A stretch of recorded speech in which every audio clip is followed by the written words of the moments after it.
Çüllüğün akçerin Çüllüğün akçayar alıpsanız Havrumi dağlar taşlar çekip bilmem menin çekin cevrimi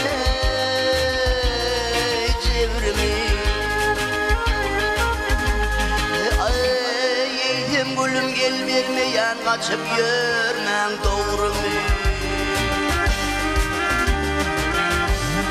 Bütün akşam düşümde kıyamenin huşumda gördüm yeni karşımda yedirden akçayarı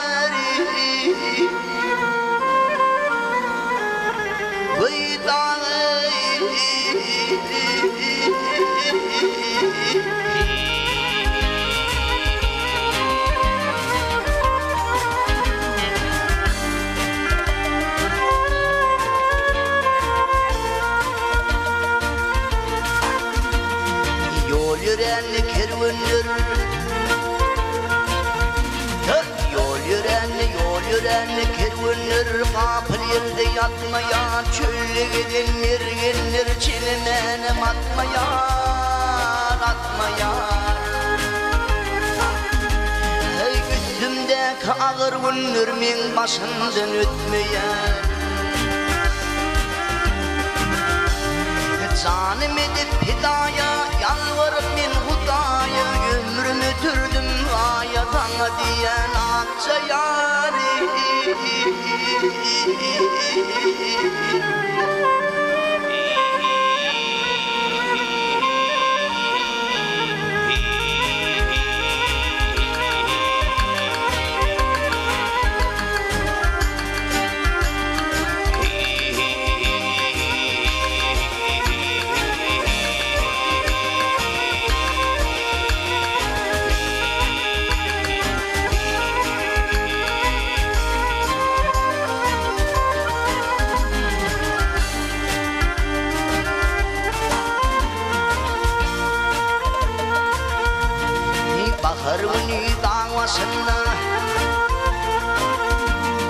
Baharuni dağmasında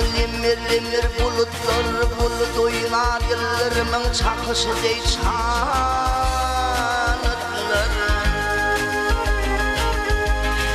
Ay gelecek olsun akçayar benim yolum biliptir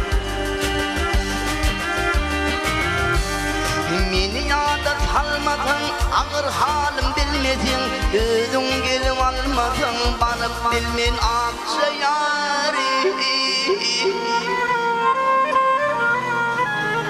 Vıydağ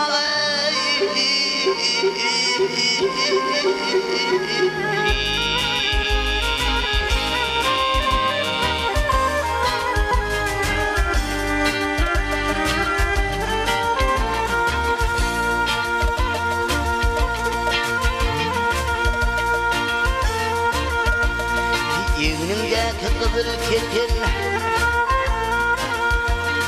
Yeğnimdeki kızıl ketin Yuşuna böyle şafak hiç metalim kalmadı Yeğnim saman ketin Ay benim bir akça paltı olsun Benim bir kara yüpüm Kimi koşulup yanılıp hem çözür